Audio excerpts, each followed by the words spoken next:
Oke, Assalamualaikum warahmatullahi wabarakatuh. Bagaimana kabarnya teman-teman semuanya? Semoga baik-baik saja ya di rumah. Walaupun dalam masa pandemi, kita harus tetap semangat dalam mencari ilmu, belajar, dan tetap stay healthy. Oke, langsung saja kita ke materinya. Bismillahirrohmanirrohim. Nah, pada video kali ini kami yang beranggotakan saya sendiri Nur Asna Konita dan teman saya Ruha Maulida akan menjelaskan tentang makalah kami, yaitu tentang gluconeogenesis dari asam lemak, lipogenesis dan ketogenesis. Sebelum kita membahas tentang gluconeogenesis, alangkah baiknya kita tahu terlebih dahulu kalau awal dari gluconeogenesis itu berasal dari yang namanya metabolisme ya. Sebelumnya kan sudah dijelaskan metabolisme, pasti setiap kelompok udah dijelaskan apa itu metabolisme, bahwa metabolisme itu suatu reaksi secara keseluruhan yang terjadi dalam sel, yaitu meliputi ada penguraian, kemudian ada sintesis molekul kimia yang menghasilkan, yang membutuhkan energi, serta dikatalisis oleh enzim, yaitu untuk mempercepat reaksinya tadi, maka diperlukan sebuah enzim. Nah, sebelumnya membahas gluconeogenesis, kita membahas tentang lipid atau lemak sendiri. Nah, lipid atau lemak itu diabsorpsi terutama dalam bentuk asam lemak dan gliserol. Nah, asam lemak itu dibentuk utama di dalam darah. Nah, kemudian ada lemak esensial yang harus disuplai dari makanan, yakni ada asam linoleat dan asam linolenat. Nah, ini sebagai bahan untuk ada prostaglandin, terus romboksan dan leukotriene. Nah, di sini nanti teman-teman bisa cari apa itu tadi prostaglandin. Nah, di sini saya hanya sekilas saja ya. Kemudian ada zat ini lemak atau lipid tadi digunakan sebagai sumber energi cadangan oleh jaringan dan mudah disimpan sebagai trigliserida di jaringan adiposa. Nah, selain ada karbohidrat yang disimpan dalam tubuh kita, juga ada lemak yang disimpan dalam tubuh kita untuk keperluan sehari-hari kita, untuk mengisi energi keseharian kita gitu maksudnya. Sebelum memasuki materi gluconeogenesis, kita akan membahas sedikit istilah ada glikogenesis. Nah, glikogenesis itu adalah sintesis glikogen dari glukosa atau biasanya itu kelebihan glukosa. Nah, ada kebanyakan glukosa itu disimpan sebagai glikogen. Nah, glikogen ini disintesis dari glukosa hingga menjadi yang disebut glikogenesis. Kemudian juga ada lipogenesis, yakni simpanan glikogen terbatas sehingga kelebihan glukosa yang lain diubah menjadi lemak. Kemudian ada juga glikogenolisis. Ini jika kadar glukosa darah turun, tubuh mengubah glikogen kembali menjadi glukosa. Nah, ini disebut glikogenolisis atau mengubah glikogen kembali menjadi glukosa. Kemudian selanjutnya ada protein sendiri, atau dalam di sini ada asam amino. Nah, asam amino dalam tubuh terutama digunakan untuk sintesis protein. Nah, tetapi jika asupan glukosa itu rendah, maka asam amino dapat diubah menjadi glukosa melalui jalur. Nah, jalur ini disebut dengan gluconeogenesis, yaitu pembentukan glukosa baru dari bahan non-karbohidrat atau biasanya itu dari pirufat. Nah, buat apa sih gluconeogenesis ini? Nah, gluconeogenesis dan sekaligus glikogenolisis ini penting sekali untuk membackup sumber glukosa pada kita saat kita puasa. Jadi pada saat kita puasa kita lapar, tapi ada cadangan lain yaitu berupa gluconeogenesis untuk membackup sumber glukosa pada tubuh kita. Biasanya Gluconeogenesis ini dilakukan oleh hepati atau ginjal yang menyediakan suplai glukosa yang tetap, tetapi kebanyakan karbon yang digunakan untuk sintesis glukosa itu akhirnya berasal dari katabolisme asam amino. Nah, apa itu gluconeogenesis? Kalau glikolisis, sebelumnya materi tentang ini itu kan penguraian glukosa menjadi pirufat. Nah, kalau gluconeogenesis ini kebalikannya, yakni pirufat menjadi glukosa atau suatu pembentukan senyawa sederhana menjadi kompleks. Bisa dibilang di sini produksi gula baru atau biosintesis karbohidrat dari 3 atau 4 karbon yang umumnya bukan berasal dari karbohidrat. Nah, seperti namanya sendiri, gluconeogenesis, kalau genesis itu pembentukan, neo itu sebuah hal baru, kemudian gluko itu adalah glukosa, jadi pembentukan senyawa baru hingga membentuk senyawa glukosa. Nah, untuk prekursornya atau bahan bakunya gluconeogenesis di sini ada laktat atau otot atau eritrosit, kemudian ada asam amino yang berupa alanin dari degradasi protein pada saat kita kelaparan, kemudian ada propionat atau asam lemak dan asam amino serta gliserol atau degradasi lemak. Nah, selanjutnya ada proses gluconeogenesis. Nah, di dalam makalah saya menyantumkan ada 3 tahap reaksinya, yaitu yang pertama glukogenase, fosfofruktogenase, dan pirufat kinase. Nah, sebenarnya itu proses gluconeogenesis itu rantainya panjang dan banyak sekali energi yang dibutuhkan, enzim-enzim yang dibutuhkan. Kemudian untuk lebih kompleksnya nanti prosesnya saya mengambil dari YouTube, ada yang lebih ahli menjelaskan tentang prosesnya. Karena saya juga masih belajar, jadi saya mau ngambil video tentang proses gluconeogenesis ini. Nah, ini untuk videonya. Nah, kalau glikolisis mulainya dari glukosa sampai ke pirufat. Kalau gluconeogenesis mulainya kebalikannya, dari pirufat sampai ke glukosa. Nah, 3 metabolit pertama atau 2 tahap awal ya. 2 tahap awal ini diproses di mitokondria. Lalu baru dikirimkan ke sitosol sampai dia menjadi tahap ini ya. Kalau dia sudah sampai tahap ini, nanti dia lanjut memproduksi glukosa di organel yang lain lagi, yaitu RE atau retikulum endoplasma. Jadi ada 3 organel atau tempat yang terlibat, yaitu mitokondria, kemudian sitosol atau sitoplasma, dan yang terakhir adalah retikulum endoplasma. Itu adalah perbedaan yang pertama ya, terkait dengan tempat. Nah, perbedaan yang kedua adalah beberapa enzim yang digunakan itu berbeda. Yang pertama kita lihat dari bawah. Kalau pada glikolisis itu fosfoenolpirufat langsung menjadi pirufat oleh enzimnya, masih ingat namanya? Pirufat kinase. Ya, fosfoenolpirufat diubah menjadi pirufat oleh pirufat kinase. Untuk proses kebalikannya, tahap 10 ini atau reaksi ke-10 ini dipecah 2. Dari pirufat dia menjadi oksaloasetat terlebih dahulu dengan bantuan enzim pirufat karboksilase. Ini struktur pirufat, ini struktur oksaloasetat, di mana nanti akan masuk CO2 tambahan, ya, yang menjadi oksaloasetat. Kemudian dari oksaloasetat barulah dikonversi menjadi fosfoenolpirufat, baru dia menjadi ya, dengan bantuan enzim yang namanya adalah fosfoenolpirufat karboksikinase. Kalau ini namanya pirufat karboksilase.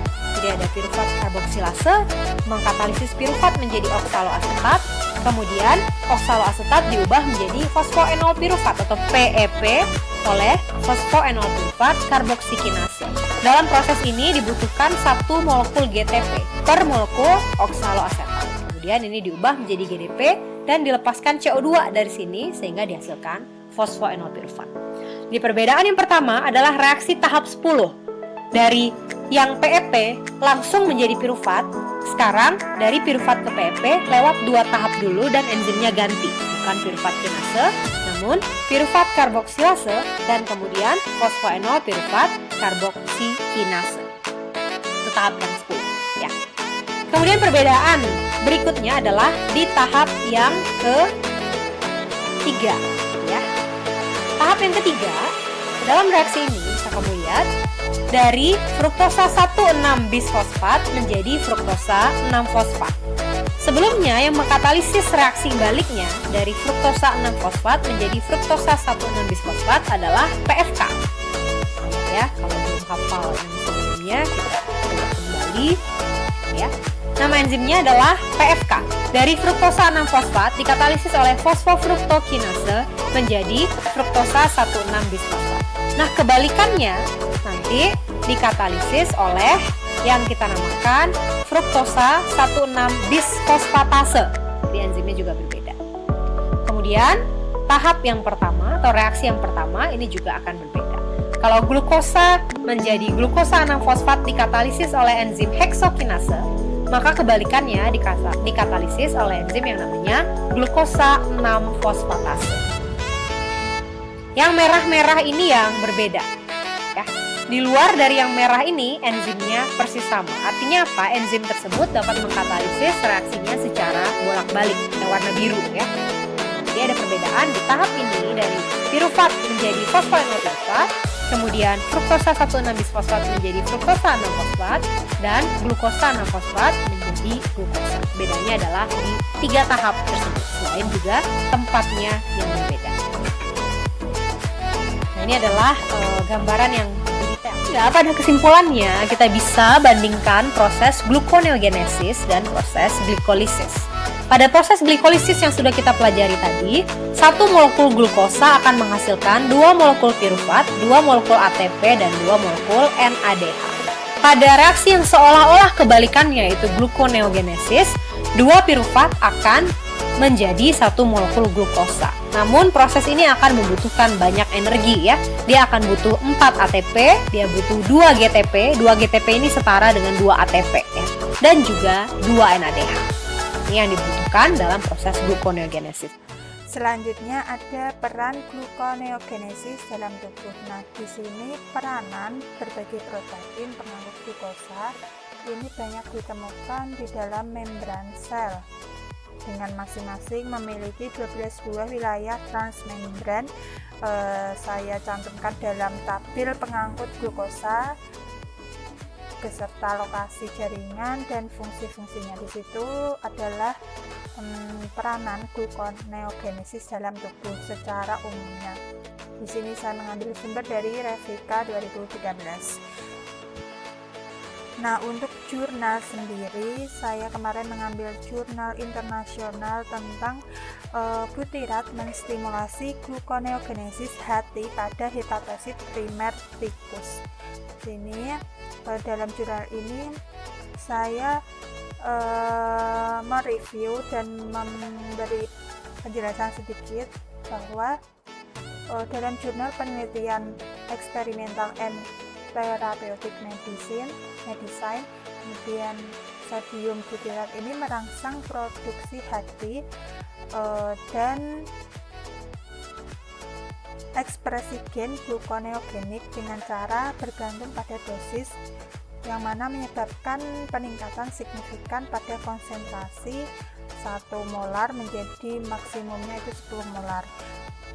Nah, dalam jurnal ini dikatakan bahwa sodium butirat merangsang produksi glukosa hati sebagai substrat yang digunakan untuk menguji apakah natrium butirat itu menginduksi produksi glukosa sebagai jenis substrat gluconeogenik hepatosit primer tikus diinkubasi dengan salah satu dari 3 SCVA tanpa substrat gluconeogenik. Nah, untuk lebih jelasnya nanti bisa saya share jurnal internasionalnya. Nah, di sini hanya beberapa saja.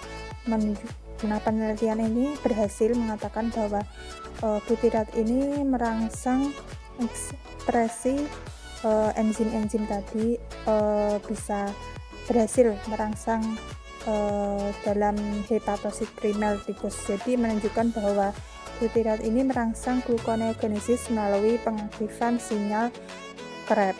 Oke, selanjutnya diteruskan oleh Mbak Ruha Maulida. Selanjutnya ada lipogenesis. Nah, ketika makhluk hidup itu mengonsumsi makanan yang memiliki kadar karbohidrat berlebih itu, biasanya kelebihan dari karbohidrat itu akan diubah menjadi trigliserida atau lipid. Nah, proses perubahan dari karbohidrat menjadi trigliserida itu sering disebut dengan lipogenesis. Nah, lipogenesis sendiri merupakan proses perubahan karbohidrat menjadi trigliserida atau lipid. Proses ini melibatkan sintesis asam lemak dari asetil-CoA dan esterifikasi asam lemak dalam produksi trigliserida. Nah, melalui proses lipogenesis ini, energi dapat disimpan secara efisien dalam bentuk lemak. Nah, lipogenesis sendiri meliputi proses sintesis asam lemak dan sintesis trigliserida.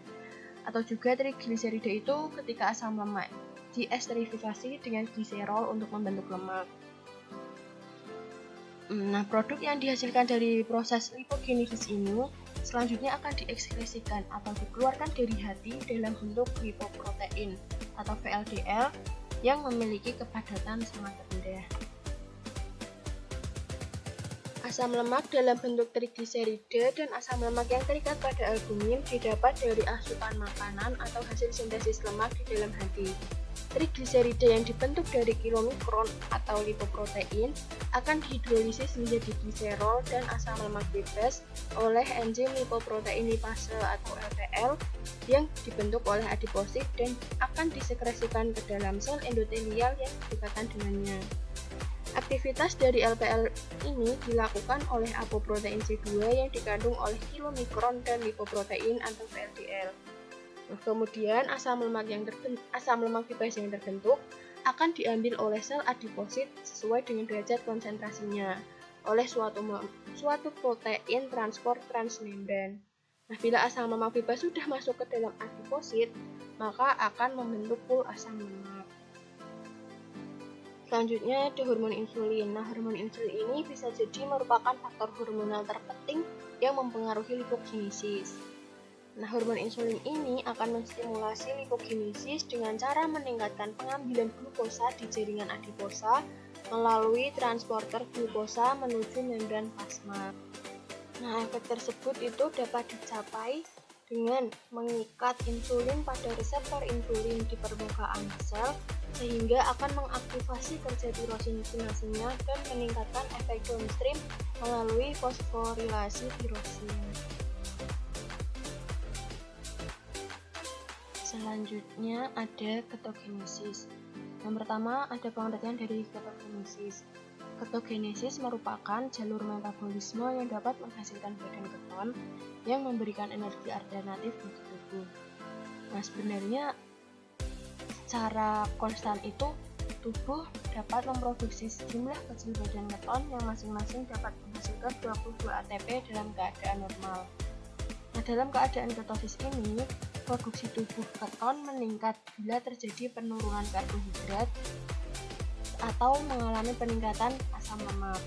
Namun, ketoasidosis bisa terjadi jika terlalu banyak badan keton menumpuk, seperti pada kasus diabetes yang tidak terkontrol.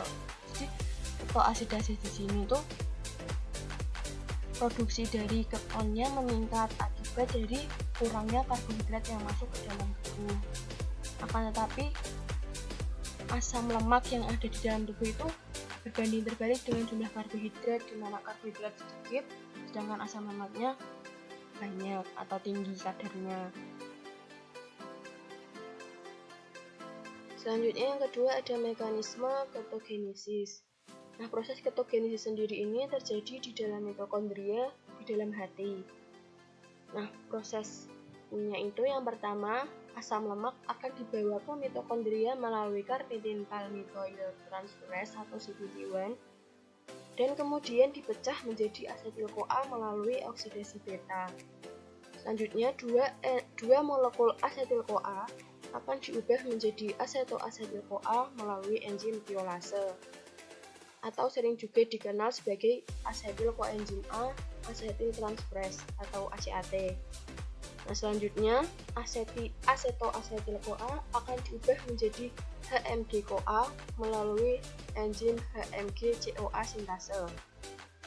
Nah, HMG-CoA liase kemudian akan mengubah HMG-CoA menjadi asetoasetat. Nah, selanjutnya asetoasetat ini dapat diubah menjadi aseton melalui dekarboksilasi non-enzimatik, atau menjadi beta-hidroksibutirat melalui beta-hidroksibutirat dehidrogenase. Asetoasetat dan beta-hidroksibutirat ini merupakan dua badan keton yang akan digunakan oleh tubuh untuk menghasilkan energi. Nah, begitu asetoasetat dan beta-hidroksibutirat ini mencapai jaringan ekstrahepatik, beta-hidroksibutirat akan diubah menjadi asetoasetat melalui enzim beta-hidroksibutirat dehidrogenase. Dan asetoasetat ini juga akan diubah kembali menjadi asetil-CoA melalui enzim beta-ketoasetil-CoA transferase. Asetil-CoA ini akan melewati siklus asam sitrat dan setelah mengalami fosforilasi oksidatif akan menghasilkan 22 ATP per molekul. Nah, aseton yang dihasilkan ini tidak akan diubah kembali menjadi asetil-CoA, akan tetapi akan diekskresikan atau dikeluarkan melalui urin. Selanjutnya yang ketiga ada fungsi ketogenesis. Ketika simpanan karbohidrat yang ada di dalam tubuh kita itu konsentrasinya menurun sangat signifikan, sedangkan konsentrasi asam lemaknya itu meningkat, akan terjadi peningkatan regulasi jalur ketogenik dan peningkatan produksi badan keton. Nah, di sini proses ketogenesis itu sangat dibutuhkan, di mana ketogenesis itu kan merupakan metabolisme yang menghasilkan badan keton. Nah, badan keton ini dapat digunakan sebagai sumber energi alternatif bagi beberapa organ yang ada di dalam tubuh kita, seperti otak. Nah, otak ini menggunakan badan keton sebagai sumber energi utama selama persediaan karbohidrat atau glukosa yang ada di dalam tubuh kita itu tidak ada atau konsentrasinya sangat sedikit. Selanjutnya jantung. Nah, biasanya jantung ini menggunakan asam lemak sebagai sumber energi utamanya, akan tetapi di sisi lain juga membutuhkan badan keton sebagai energi alternatif kedua setelah asam lemak.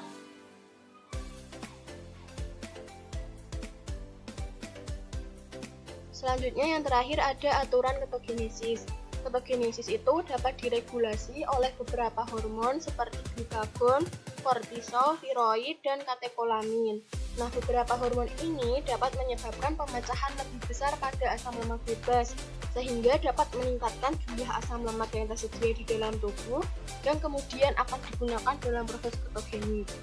Nah, hormon insulin merupakan pengatur hormonal utama dari proses ini. Jadi, insulin itu dapat mengatur kerja enzim pada proses ketogenik. Nah, ketika tubuh kekurangan hormon insulin atau hormon insulin yang ada di dalam tubuh itu kadarnya sangat rendah, dapat menyebabkan 3 hal, yaitu peningkatan asam lemak bebas, peningkatan serapan asam lemak bebas ke dalam mitokondria, dan peningkatan produksi badan keton.